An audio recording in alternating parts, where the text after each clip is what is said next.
J'ai l'impression qu'il y a deux étapes de mon traumatisme. Le premier remonte à il y a 50 ans, lorsque, à la fin de la guerre d'Algérie, sans qu'on me le dise très franchement en fait, ou très ouvertement en tout cas, parce qu'on ne raconte pas forcément des choses aux enfants. C'était pas une époque où il fallait tout, voilà, tout expliquer. Là, on n'expliquait rien du tout, et les enfants, ben, j'avais 8 ans, et en fait, tous les jours, j'avais des morceaux de puzzle, d'une histoire qui est en train de s'écrire, une nouvelle histoire, une nouvelle page en fait de ma famille est en train de s'écrire. Mais l'indépendance, ça ne voulait absolument rien dire pour moi. Moi, ce que j'ai vu, c'était des choses concrètes, c'est-à-dire du jour au lendemain, j'ai vu mon village changer, j'ai vu des nouvelles têtes. J'ai vu mes parents angoissés. J'ai vu mes grands-parents maternels extrêmement inquiets, alors qu'ils revoyaient un fils qu'ils n'avaient pas vu depuis plusieurs années, un fils qui était parti au maquis du FLN, alors que dans ma famille, c'était l'option, même si ce n'était pas un choix idéologique, c'était une option plutôt du côté français. Et je voyais bien qu'il y avait des tensions entre ma maman et puis ses propres parents, mais je ne comprenais pas qu'il y avait quelque chose de nouveau en fait qui allait s'écrire dans notre histoire familiale. Je n'avais pas vu que ça allait être un chamboulement. Mais tout ça, je le sentais très très fortement. Je sentais qu'il y avait un malaise, je sentais qu'on parlait de disparition. Petit à petit, on parlait d'assassinat. Et à côté de ça, il y avait des très très grandes joies. Et en fait, tout ça, c'était l'histoire qui est en train de s'écrire. C'était ceux qui entre guillemets, avaient perdu, donc leur vie allait être chamboulée, et puis ceux qui, entre guillemets, avaient gagné, voilà, une guerre qui les gagnait diplomatiquement, militairement, peu importe, mais il y avait... mon village, en fait, était bouleversé, et ce village bougeait, ça bougeait dans tous les sens, et ça, effectivement, c'était extrêmement, extrêmement traumatisant.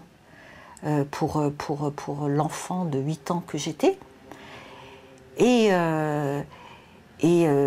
les choses, elles se sont révélées petit à petit. En fait, le drame, la tragédie s'est révélée petit à petit.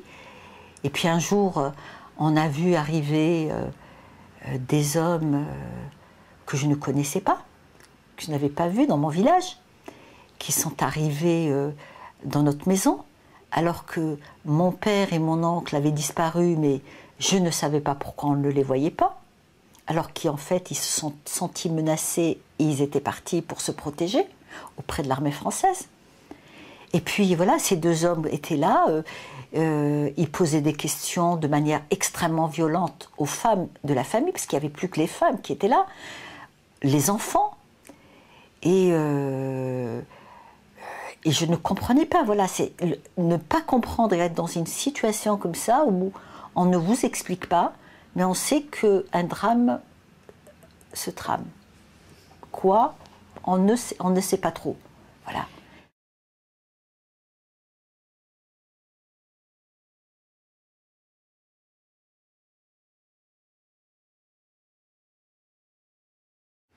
Alors c'est celui-là, mais il dure. Il dure parce que mon père disparaît. Quelques jours après, mon grand-père est assassiné. Dans les jours qui ont suivi, ma tante, mon oncle, leur bébé, toutes ces personnes-là ont été tuées en dizaines de jours. Voilà, donc ça c'était... oui, ça c'était vraiment un traumatisme épouvantable. Ça, c'était des cauchemars. Et il y a eu des enlèvements, il y a eu au point où en fait des femmes de la famille me cachaient. Elles me cachaient dans un trou avec de la paille dessus la nuit parce que c'était la peur qu'on vienne nous chercher. Et donc, vous voyez, l'étau s'est resserré petit à petit. Donc les drames, c'était loin, et puis petit à petit, ça s'est rapproché au point où, d'un seul coup, il y a eu du sang. Voilà. Là, on était vraiment dans... Effectivement, là, le grand-père, et puis on me racontait, on me racontait pas moi, les adultes se racontaient tout ça, et ils le racontaient devant moi. Ils racontaient toutes les horreurs, la manière dont on les a arrêtés, la manière dont on les a tués. C'était absolument épouvantable. Alors, ça, c'est... Voilà, je dirais que c'est ça. Et puis en plus, partir. Ça, il a fallu partir précipitamment, parce qu'une fois que le grand-père a été tué, la famille avait compris qu'on ne pouvait plus rester là-bas. Et mon père est venu à envoyer quelqu'un donc venir nous chercher, et on part vraiment, on peut dire, c'est même pas du jour au lendemain, d'une heure à l'autre. Voilà, on se réveille le matin, on est sans vivoter autour d'une mère qui était absolument terrorisée, avec une famille qui avait une autre option. Donc, il a fallu qu'elle prenne une décision, mais dramatique pour elle. Et elle nous a raconté longtemps, quelques années après, elle avait fait le choix de partir parce qu'elle avait des enfants, elle avait 5 enfants. Donc elle craignait pour nous, alors que sa famille voulait qu'elle reste.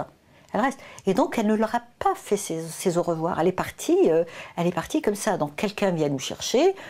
On nous dit, allez, dépêchez-vous, et puis on ramasse nos affaires, et puis tout ce qu'on pouvait attraper, et puis qu'on pouvait emmener. Et puis des baluchons, et puis on monte, on nous met dans une voiture d'un cousin, et voilà, et puis on part. Et puis voilà, c'est une vie en fait qui bascule je dirais, en 4-5 semaines. Voilà. Et d'un seul coup, et on se retrouve dans un autre scénario. Voilà. Et une vie qui est tournée définitivement en 2 heures de temps. Et on se retrouve dans une caserne avec des militaires. Et c'était la fin en fait, la fin de toute une vie. Voilà, c'est tout un monde en fait qui disparaît.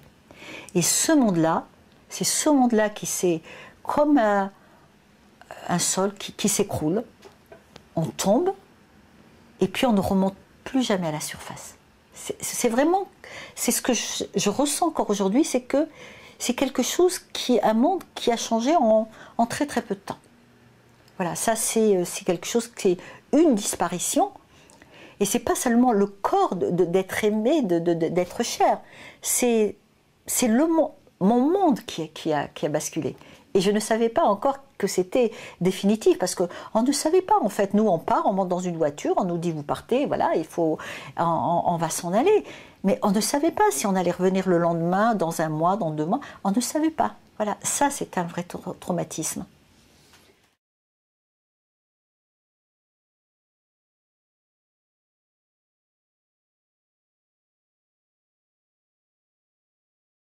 Je ne sais pas, parce que je n'avais pas commencé par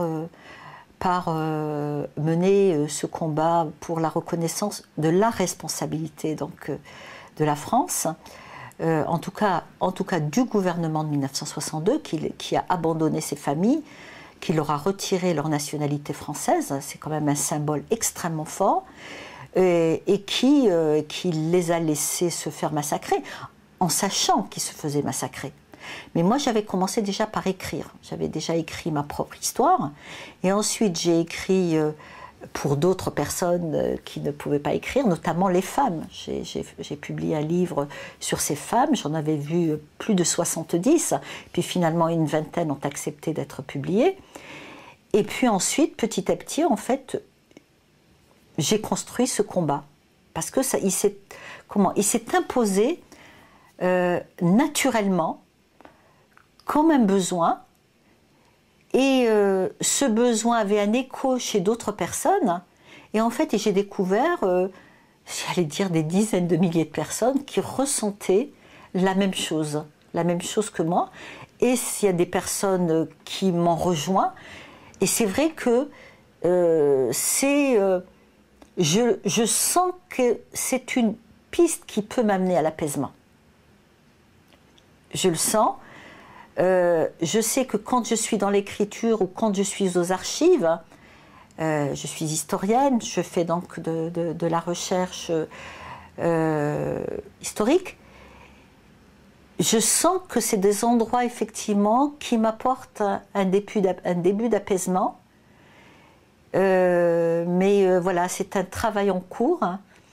Je ne sais pas si à terme, si un jour il apportera vraiment quelque chose qui pourrait